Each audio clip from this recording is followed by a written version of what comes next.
Now, we are going to discuss on the problem of domain and range. ठीक है, हम लोगों ने पिछली क्लास में पिछले सेशन में डोमेन और रेंज के बारे में पढ़ा था. अब उसी से रिलेटेड हम प्रॉब्लम्स पे वर्कआउट करेंगे. Now question number 1, a function is defined on the set of integers. Now this is integer, right? This is integer as follows. fx is equals to 1 plus x where x lies between 1 to 2, 2x minus 1 where x lies between 2 to 4, 3x minus 10 where x lies between 4 to 6. ठीक है, तो इस particular interval में ये functions defined है. ठीक, अब question number 1, find the domain of the function. अब डोमेन ऑफ द फंक्शन, तो ये पूरा फंक्शन किस इंटरवल पे डिफाइंड है? 1 से 6 के बीच डिफाइंड है. तो आपका यहाँ पर ये जो डोमेन होगा 1, 2, 3, 4 और ये 5 होगा.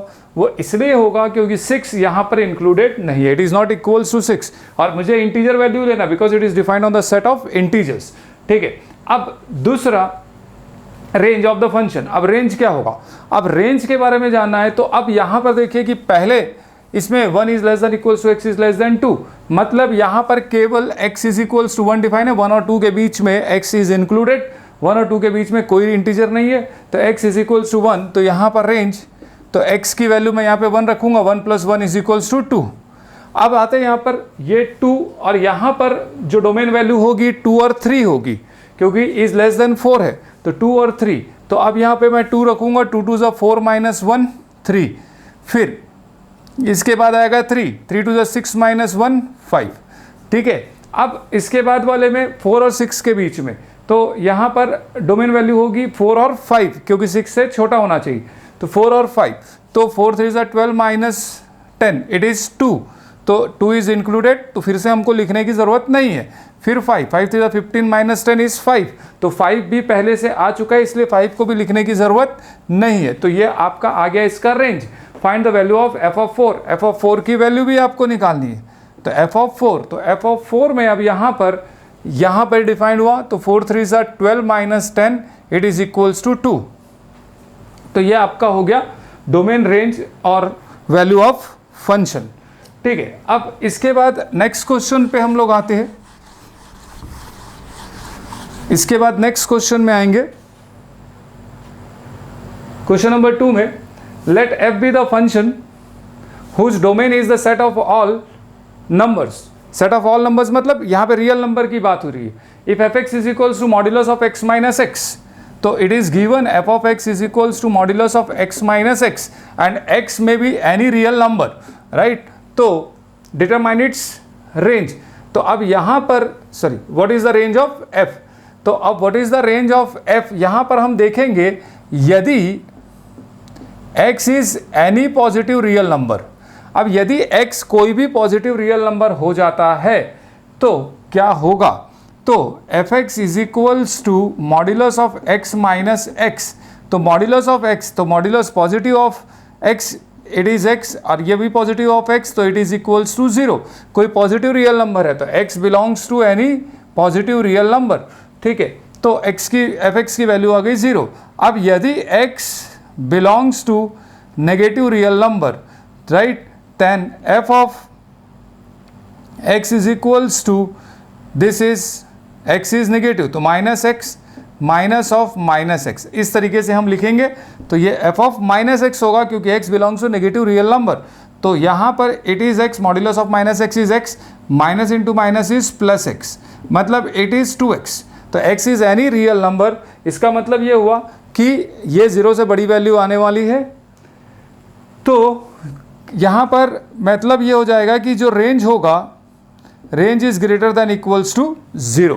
क्यों? क्योंकि ये 0 से बड़ी वैल्यू आएगी, क्योंकि ये 0 या 0 से बड़ी वैल्यू आएगी, राइट? तो इस क्वेश्चन में जो रेंज की वैल्यू हुई वो 0 से बड़ी होनी चाहिए. यदि इंटरवल के फॉर्म में हम लिखें तो इंटरवल के फॉर्म में इट इज़ 0 to इन्फिनिटी. तो इन्फिनिटी ओपन इंटरवल में लिखा जाएगा और 0 जो है वो क्लोज इंटरवल में लिखा जाएगा क्योंकि यहाँ पर हम ग्रेटर देन इक्वल्स टू 0 की बात कर रहे हैं, right? Question number 3. Question number 3 में, let a is equals to 1 2 3 4 5 6 7 8 which of the following relation from a to r. a to r, r is a real number, a to r is a function. मतलब हम mapping यहाँ से लेकर एक real number पे mapping करेंगे इस function in case of a function determine its range. अब इसकी रेंज निकालने की भी बात करा, तो ये बड़ा सिंपल सा प्रॉब्लम है, तो इसमें हमको कुछ नहीं करना है। सबसे पहले हमको ये देखना है कि ये हमारे पास फंक्शन है f x is equals to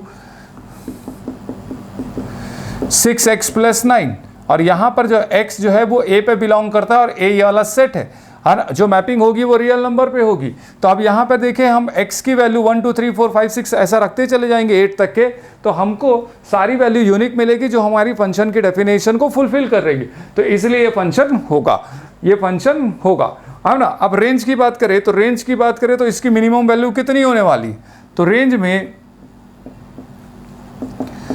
में x की वैल्यू मैंने 1 रखा तो 6 + 9 15 हो जाएगा, ठीक है। x की वैल्यू 2 रखा 6 2 12 + 9 21 हो जाएगा एंड सो ऑन। इस तरीके से ये आखिरी वैल्यू 8 आ जाएगी, तो 6 8 ज़ा 48 + 9 तो ये 57 आ गए। तो इस तरीके से ये इसका रेंज हुआ, राइट, इस तरीके से ये रेंज हुआ। अब क्वेश्चन नंबर 2 में देखते हैं f x is equal to modulus of x + 10।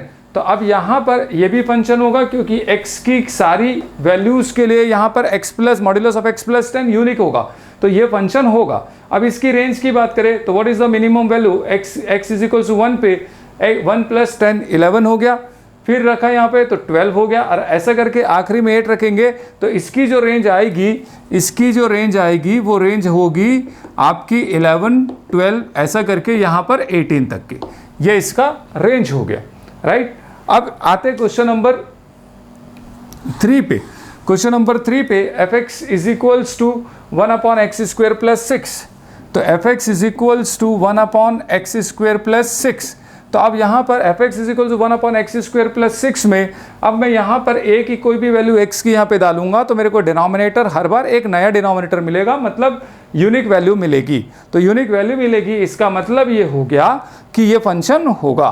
तो फंक्शन होगा तो अब इसकी रेंज निकालनी है मुझे, तो इसका जो रेंज होगा तो x की वैल्यू में 1 रखा तो 1/1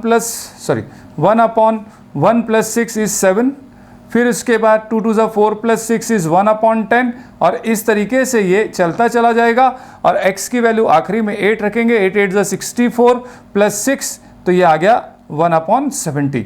तो इस तरीके से ये इसका रेंज निकल गया, इज इट, ये इसका रेंज निकल गया। अब आते हैं नेक्स्ट क्वेश्चन पे, f x is equals to ±x ± 5x। तो अब यदि मैं x की वैल्यू 1 रखता हूँ तो ±5 होगा, मतलब ये 1 की यहाँ पर 2 इमेजेस बनेगी, +5 और -5। तो +5 और -5 ये 2 इमेजेस बनी, तो इसका मतलब ये फंक्शन नहीं हुआ क्योंकि एक वैल्यू की केवल एक ही इमेज होनी चाहिए, यूनिक इमेज होनी चाहिए। तो यदि ये फंक्शन नहीं है तो इसके रेंज निकालने का कोई सवाल नहीं होता। Next question, f x is equals to √2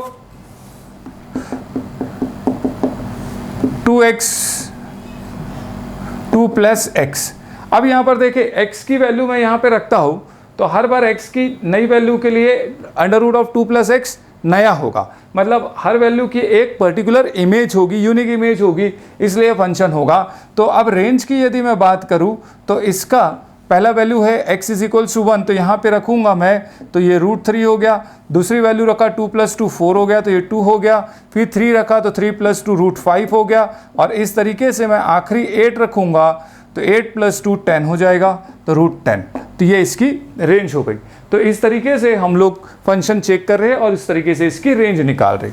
now next question number 4, find the domain and range of the function. Find the domain and range of the function, इससे के क्वेश्चंस आपके एग्जामिनेशंस में आते हैं, ठीक है। तो अब यहाँ पर f x is equals to x² - 9/x - 3, ठीक है, where x is not equals to 3। तो x 3 के बराबर नहीं होगा, 3 के बराबर क्यों नहीं होगा, क्योंकि ये डिनोमिनेटर को 0 बना देगा और रैशनल फंक्शन पे डिनोमिनेटर कभी 0 नहीं होता, इसलिए ये x - 3 0 नहीं होना चाहिए। तो अब यहाँ पर आपका डोमेन की बात कर रहा है तो domain is equals to all the real number except 3, ठीक है, 3 को छोड़ के सारे रियल नंबर डोमेन होंगे, बट 3 डोमेन नहीं होगा। क्योंकि 3 इसलिए डोमेन नहीं होगा क्योंकि डिनोमिनेटर को 0 बनाएगा, और हम लोगों ने डेफिनेशन पे डोमेन की पढ़ी थी कि x की वो वैल्यू जो फंक्शन को डिफाइन करे मतलब एक डेफिनेट वैल्यू दे, है ना। अब हम रेंज की बात करते हैं। अब रेंज की बात करें तो पहले तो हम इसको सिंप्लीफाई कर लें, x minus 3 into x plus 3 upon x minus 3 is equals to x plus 3, right. तो अब रेंज निकालने के लिए f x is equals to इतना आ गया, तो f x is equals to x plus 3। अब रेंज देखें हम तो x की वैल्यू में कुछ भी रख सकता हूं, केवल 3 नहीं रख सकता, है ना। अब x की वैल्यू में कुछ भी रख सकता हूं, केवल 3 नहीं रख सकता हूं, डोमेन बोल रहा है मेरा, ठीक है। अब डोमेन मेरा बोल रहा है कि x की वैल्यू आप जो चाहो रखो, रियल नंबर कोई भी रियल नंबर हो सकता है, केवल 3 नहीं हो सकता। अब यदि ये 3 हुआ तो ये 3 प्लस 3 6 हो जाएगा, मतलब रेंज में सारे नंबर आएंगे, केवल 6 नहीं आएगा। समझ में आई बात। 6 इसलिए नहीं आ सकता रेंज में क्योंकि x की वैल्यू 3 हो नहीं सकती, और यदि 3 हुआ तो ये 6 हो जाएगा। इसलिए रेंज इसका जो होगा ऑल रियल नंबर एक्सेप्ट 6, ये रियल नंबर एक्सेप्ट 6। तो 6 को छोड़ के सारे रियल नंबर आपके डोमेन होंगे, राइट, रेंज होंगे। तो अब नेक्स्ट क्वेश्चन आते हैं हम लोग। Next, f x is equals to minus of modulus of x, ठीक है। F x is equals to minus of modulus x, x belongs to the real number. अब x belongs to the real number में यहां पर जो domain होगा, domain will be all real numbers. Domain जो होगा वो सारे रियल नंबर्स होंगे, क्योंकि आप x की वैल्यू कुछ भी रख सकते हो। अब जो रेंज होगा, रेंज क्या होगा। अब रेंज में देखिए यहां पर x पॉजिटिव हो, x यहां पे पॉजिटिव हो या नेगेटिव हो, ओवरऑल ये मुझे नेगेटिव ही मिलने वाला है, ओवरऑल मुझे ये नेगेटिव ही मिलने वाला है। इसका मतलब ये हुआ कि मेरे पास ये जो नंबर लाइन है ये 0, -1, -2, ये ऐसा करके dash dash dash it is up to -infinity. मतलब मुझे जो रेंज की वैल्यू मिलेगी वो 0 से लेकर -इन्फिनिटी तक के वैल्यू मिलेगी, राइट। क्योंकि बाहर नेगेटिव का साइन है तो इसका मतलब है मॉड्यूलस ऑफ एक्स तो पॉजिटिव होगा, भले एक्स पॉजिटिव हो या नेगेटिव, लेकिन ये पूरी ओवरऑल वैल्यू मुझे नेगेटिव मिलने वाली है क्योंकि बाहर माइनस का साइन है, इसलिए 0 से लेकर -इन्फिनिटी तक के इसका रेंज होगा। तो अब इस रेंज को मैं इंटरवल के फॉर्म में लिखता हूँ, -इन्फिनिटी से 0। 0 इंक्लूडेड है क्योंकि एक्स की वैल्यू 0 करोगे तो ये 0 ही आएगा, तो इसलिए क्लोज इंटरवल हो गया, तो ये आपका रेंज हो गया, right.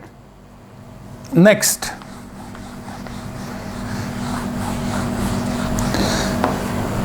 Next question, f x is equals to √4 - x square. अब यहाँ पर मुझे डोमेन चाहिए, तो अब ये बात तो क्लियर है कि हम लोगों ने पहले भी बात की थी कि डोमेन की जो वैल्यू होती है वो अंडर रूट के अंदर में, मतलब डोमेन जो भी वैल्यू होगी अंडर रूट के अंदर में नेगेटिव नहीं लाना चाहिए, उस वैल्यू से नेगेटिव नहीं आना चाहिए। तो मुझे सबसे पहले यहाँ पर यही देखना है कि एक्स की ऐसी कौन सी वैल्यू होगी जो रूट के अंदर में नेगेटिव लेके आ रही है। तो हम इसको थोड़ा सा 11th क्लास में रिकैप होते, आप लोगों ने क्वाड्रेटिक इक्वेशन पढ़ा होगा लास्ट ईयर, तो थोड़ा सा मैं उसको डिस्कस कर देता हूं ताकि आपको ये प्रॉब्लम सॉल्व हो जाए। तो उसके लिए हम लोगों ने एक लास्ट ईयर एक वेवी कर्वी मेथड पढ़ा था। तो उस मेथड में क्या था, तो पहले हम कुछ एग्जाम्पल के साथ इसको समझे, तो एग्जाम्पल के साथ समझते हैं। तो अब इसको एग्जाम्पल के साथ वेवी कर्वी मेथड को हम समझेंगे। तो अब वो वेवी कर्वी मेथड में होता क्या था कि एक सिंपल सा एग्जांपल मैं ले रहा हूँ पहले, तो x-1 x-2 is greater than equals to 0। तो अब मुझे बताइए कि x की वैल्यू क्या होगी, किस इंटरवल पे होगी कि ये इक्वेशन सेटिस्फाई हो जाए। तो अब इसके लिए हम करते थे, इसका टर्निंग पॉइंट निकालते थे। तो ये x इज इक्वल्स टू 1 और x इज इक्वल्स टू 2 इसका टर्निंग पॉइंट आया। अब इसके बाद हम इसको असेंडिंग ऑर्डर में इस नंबर को अरेंज कर लेंगे नंबर लाइन पर, ठीक। अब इसका राइट मोस्ट जो है, इसको साइन को हम पॉजिटिव लगाएंगे। अब ये जो 2 आया ये x-2 से आया, तो इसका पावर देखेंगे, यदि ये पावर ऑड है तो ये प्लस है तो इसका अल्टरनेट साइन चेंज हो जाता था। इस तरीके से हम लोगों ने लास्ट ईयर पढ़ा है, ठीक है। अब ये 1 है तो ये 1 यहाँ से आया तो इसका पावर भी ऑड है, ये माइनस है तो इसका अल्टरनेट साइन ये प्लस हो गया, ठीक है। अब यहाँ पर हमको ये देखना है कि ग्रेटर देन इक्वल्स टू 0 मतलब पॉजिटिव वैल्यू, तो पॉजिटिव वैल्यू मतलब पॉजिटिव रीजन देखेंगे हम यहाँ पर ऐसा। तो इसका मतलब ये हुआ कि x जो है ये बिलोंग किया कहाँ से कहाँ तक के, -इन्फिनिटी से यहाँ पर, और ये इन्फिनिटी, तो माइनस इन्फिनिटी से ये 1 इंक्लूडेड होगा क्योंकि इक्वल्स टू का साइन है, और यहाँ पर ये 2 भी इंक्लूडेड होगा क्योंकि इक्वल्स टू का साइन है, 2 से इन्फिनिटी, तो ये भी इंटरवल है और ये भी इंटरवल है, दोनों इंटरवल को कंबाइन कर देंगे तो यहाँ पे बीच में यूनियन लगाएंगे। तो शायद याद आया होगा लास्ट ईयर हम लोगों ने इस तरह के क्वेश्चंस को सॉल्व किया है, तो ये एक वेवी कर्वी रूल है। अब एक और क्वेश्चन हम डिस्कस करते हैं, इस पे एक और क्वेश्चन डिस्कस करते हैं, 2-3 क्वेश्चन मैं डिस्कस करके बता दे रहा हूँ ताकि आपसे प्रॉब्लम आसानी से सॉल्व हो जाए। ठीक, तो अब यहाँ पर दूसरा क्वेश्चन एक और ले रहे हैं हम कि x-1 into x plus 2 upon x-3 का होल स्क्वायर। ठीक है, अब greater than equals to 0, greater than equals to 0। ठीक है, अब यहाँ पर मुझे जानना है कि x की वैल्यू क्या होगी, तो सबसे पहले हम टर्निंग पॉइंट लिखेंगे 1, -2 और ये 3, ये 3 टर्निंग पॉइंट्स हो गए। अब इन 3 टर्निंग पॉइंट्स को हम एक नंबर लाइन पे असेंडिंग ऑर्डर में जमा देंगे, 1 और ये 3। ठीक है, अब यहाँ पर राइट मोस्ट साइन को हम ये पॉजिटिव लगाया, राइट मोस्ट साइड को पॉजिटिव लगाया। ठीक है, अब 3 कहाँ से आया, यहाँ से आया 3, इसका पावर चेक करें, इवन है तो ये प्लस है तो ये भी प्लस का साइन लगेगा, राइट, अल्टरनेट साइन चेंज नहीं होगा। ये 1 कहाँ से आया, यहाँ से आया, इसका पावर ऑड है तो ये अल्टरनेट साइन चेंज हो जाएगा। इसका -2 कहाँ से है, यहाँ पे, ये पावर ऑड है, ये माइनस है तो ये प्लस हो जाएगा। आई बात समझ में। और दूसरी चीज़ यहाँ पर ये डिनोमिनेटर में टर्निंग पॉइंट में यहाँ पर मैं एक चीज़ और लिख देता हूँ कि x 3 से बराबर नहीं होगा। क्यों नहीं होगा, क्योंकि डिनोमिनेटर में x 3 के बराबर हुआ तो ये 0 होगा, मतलब 3 इज नॉट इंक्लूडेड, राइट। तो अब मुझे इंटरवल देखना है, अब मेरा पॉजिटिव रीजन है ग्रेटर देन इक्वल्स टू 0, तो अब मेरा पॉजिटिव रीजन यहाँ पर ये आ रहा है और पॉजिटिव रीजन मेरा यहाँ से आ रहा है, तो ये -इन्फिनिटी तक के रीजन जाएगा। तो अब मेरा इंटरवल क्या हुआ, -इन्फिनिटी से -2, मैं ये 2 को क्लोज इंटरवल में लिखूंगा क्योंकि इज इक्वल्स टू 0 भी है ना। अब दूसरा यहाँ पर क्या आया, ये 1 2 3, 1 2 3, 1 क्लोज इंटरवल में होगा, x इज इक्वल्स 1 क्योंकि इक्वल्स टू 0, 3 ओपन इंटरवल में लिखेंगे क्योंकि 3 को हम इंक्लूड नहीं कर रहे। अब ये 2 सॉल्यूशंस आ गए तो इसका हमने यूनियन बना दिया। तो ये तुम्हारा x बिलोंग्स हो गया कि x की वैल्यू इतनी होनी चाहिए ताकि ये इन इक्वेशन सेटिस्फाई हो जाए। ठीक है, तो ये ऐसा क्वेश्चन हम लोगों ने लास्ट ईयर पढ़ा है, ऐसा किया है, तो अब ये भी ज़रूरत पड़ी इसलिए मुझे बताना पड़ा। ठीक है, अब नेक्स्ट, अब जो हम क्वेश्चन की बात कर रहे थे कि हमको डोमेन और रेंज पूछ रहा था, काय का डोमेन पूछ रहा था भाई कि fx is equals to 4 - x²। इसमें एक चीज़ और मुझे बतानी थी, वो मैंने नहीं बताया, एक चीज़ ध्यान में रखना। एक पहले एक एग्जांपल और देख लो इसमें कि अब x - 1 into 2 - x is greater than equals to 0। मैं एक क्वेश्चन लिखता हूँ, अब इसका सॉल्यूशन पूछ रहा हूँ। अब वेवी कर्वी रूल लगाने से पहले एक चीज़ आप ध्यान में रखेंगे कि ये जो x होता है ये कभी भी फर्स्ट टर्म होना चाहिए, फर्स्ट टर्म होना चाहिए और पॉजिटिव रखना है आपको, फर्स्ट टर्म ये पॉजिटिव रखना है। तो अब मैं इस इक्वेशन को x - 1 into x - 2 is greater than equals to 0, और ये माइनस को मैंने बाहर निकाल लिया, x - 2 - x को मैंने x - 2 लिख के माइनस को मैंने बाहर निकाला, तो x - 1। तो अब यहाँ पर ये नेगेटिव साइन आप हटाओगे तो x - 1 x - 2 is less than equals to 0 हो जाएगा। ये नेगेटिव साइन आपने हटा दिया यहाँ से, तो ये इन इक्वेशन बदल गया, राइट। अब इसका वेवी कर्वी रूल लगाने के लिए मैं यहाँ पे 1 और यहाँ पे 2 लिखा असेंडिंग ऑर्डर में टर्निंग पॉइंट्स, ये प्लस, ये माइनस और ये प्लस। अब मुझे कौन सा रीजन चाहिए, ये लेस देन 0 है, मतलब नेगेटिव रीजन, तो ये नेगेटिव रीजन मतलब ये रीजन हो गया ये आपका, राइट। तो अब कहाँ से आया, 1 से 2, तो x की वैल्यू जो हो गई 1 से 2 हो गई, क्योंकि ये less than equals to sign है इसलिए क्लोज इंटरवल में लिखना पड़ रहा है, तो ये x बिलोंग्स टू। तो इस तरीके से ये चीज़ों को आपको याद रखना है, ठीक। अब दूसरा, अब जो हमारे पास क्वेश्चन है हम अब उस क्वेश्चन पे बात करेंगे। है ना, हमारे पास क्वेश्चन है fx is equals to √4 - x²।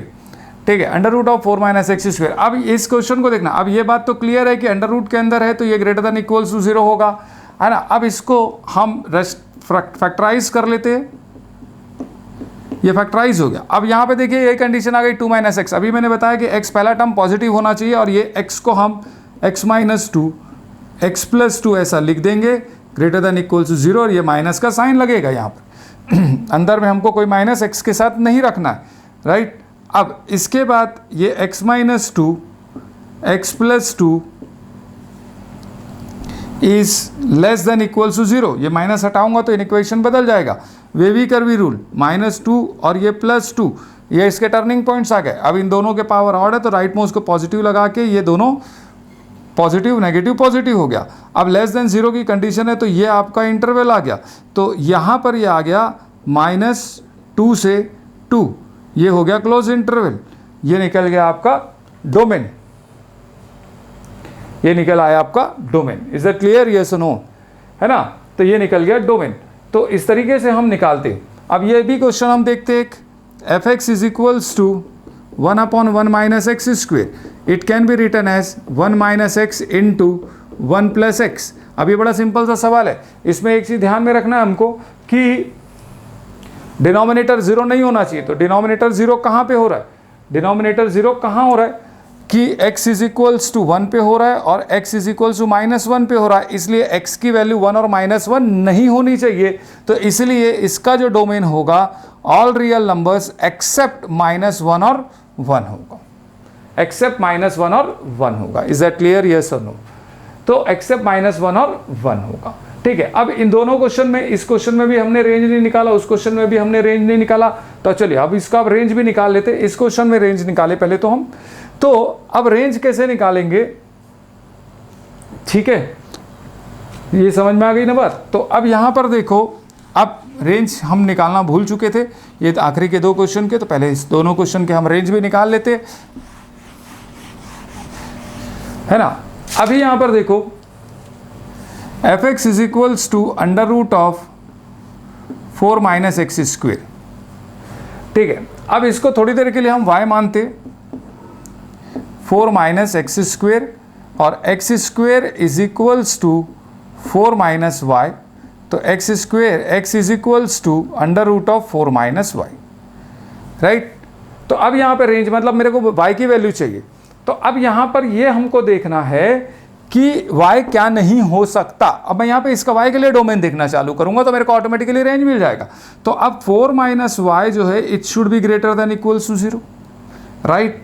4 minus y should be greater than equals to 0। अब पहला टर्म को मैं इसको y माइनस 4 निगेटिव ऐसा ले लिया, ग्रेटर देन इक्वल्स टू 0, तो y minus 4 is less than equals to 0, तो y is less than equals to 4। मतलब y की वैल्यू जो है ये 4 से छोटी होनी चाहिए, मतलब जो रेंज मेरे को मिलेगा वो मैक्सिमम वैल्यू y की 4 होगी, और मिनिमम -∞ तक के हो सकता है। यहाँ पर ये -∞ तक के हो सकता है, क्योंकि यहाँ पर रेंज जो हुआ वो रेंज हो गया -∞ से लेकर 4 तक।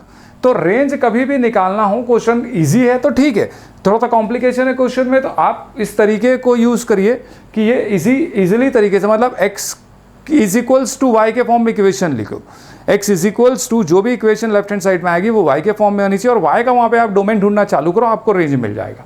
अब जैसे ये क्वेश्चन पे आते हैं हम लोग, y is equals to 1/1 minus x square. अब इस इक्वेशन में, इस क्वेश्चन में अब यहाँ पे मुझे निकालना है, तो सबसे पहले मैंने 1 minus x square is equals to 1/y लिख दिया, फिर x square is equals to 1 minus 1/y लिख दिया। Is it? अब मैंने यहाँ पे इसको इस तरीके से लिख दिया। अब यहाँ पर मुझे ये देखना है कि y क्या नहीं हो सकता, y क्या नहीं हो सकता। अब मुझे यहाँ पर ये जानना है, तो x इज इक्वल्स टू √ऑफ 1 माइनस 1/y, राइट। तो एक बात तो क्लियर हो गई कि y 0 नहीं होगा, मतलब जो भी रेंज निकलेगा उसमें y 0 नहीं आएगा। Is it? जो भी रेंज निकलेगा उसमें ये y जो है वो 0 कभी नहीं आ सकता, ये बात तो क्लियर हो गई यहाँ से। अब दूसरी चीज़ यहाँ पर मुझे ये देखना है कि y और क्या नहीं हो सकता है, y और क्या हो सकता है। तो अब यहाँ पर ये जो हुआ 1 minus 1/y should be greater than equals to 0, should be greater than equals to 0। तो उसके लिए y की जो वैल्यू होगी, y की वैल्यू होगी, वो y की वैल्यू क्या होनी चाहिए, तो y की value definitely greater than equals to 1 होनी चाहिए। तो ये y यदि 1 से बड़ा होगा ये y 1 से बड़ा होगा तो सीधी सी बात है 1/y जो है ये 1 से छोटा होगा, तो एनी टाइम मुझे पॉजिटिव वैल्यू मिलनी चाहिए। तो इसका मतलब ये हुआ कि जो y की वैल्यू है ये 1 से बड़ी होनी चाहिए, राइट। y की वैल्यू 1 से बड़ी होनी चाहिए और y 0 नहीं होना चाहिए, तो ये आपका रेंज हो जाएगा। Is it clear? तो इस तरीके से हम प्रॉब्लम को सॉल्व करते। अब नेक्स्ट क्वेश्चन में बोल रहा है कि ये दो इंटरवल्स है, ये दो इंटरवल्स है, ये आपको क्लियर हुआ या नहीं समझ में भी बात है ना। दूसरी चीज यहां पर एक चीज और देखो, ये तो हो गया है ना, यहां पे भी पूरी बात अभी खत्म नहीं हुई है, इज नॉट इक्वल टू 0। दूसरा, मुझे ये पूरा रीजन पॉजिटिव चाहिए।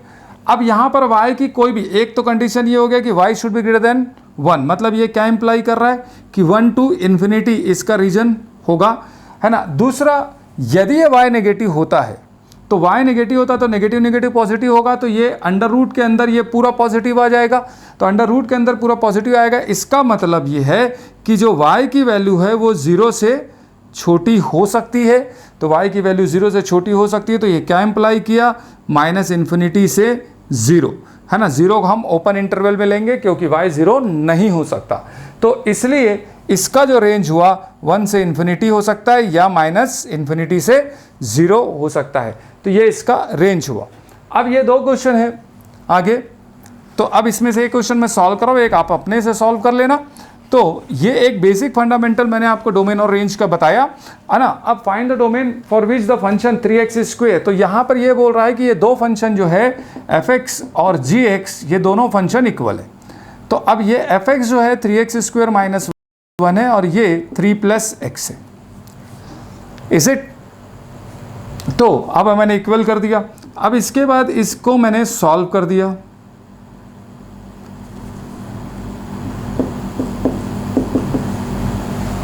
ये हो गया सॉल्व, ठीक है।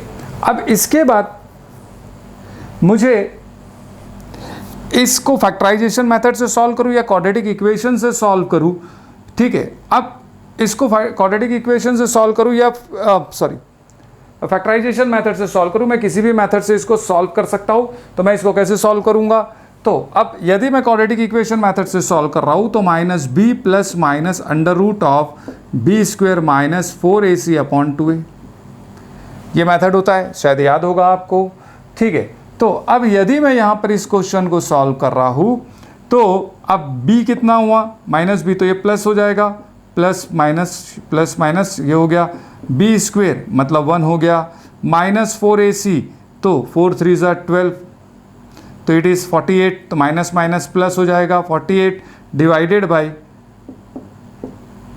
ए कितना है 3 डिवाइडेड बाई 6, ठीक। तो ये हो गया 1 + -7 डिवाइडेड बाई 6, तो ये आ गया, एक बार साइन लेंगे तो 8/6 और एक बार साइन लेंगे तो -6/6, तो ये आ गया एक वैल्यू -1 और एक वैल्यू आ गया 4/3। तो ये इसका आपका डोमेन निकल गया, तो ये आ गया आपका डोमेन, राइट। अब नेक्स्ट सेशन पे हम लोग वर्कआउट करेंगे कुछ ऑब्जेक्टिव प्रॉब्लम्स पे, तो शायद इतने में कंसेप्ट समझ में आ गया। अगर नहीं आया तो इस वीडियो को 1-2 बार और देखिएगा तो आपको सारी चीज़ें क्लियर हो जाएगी, ठीक है।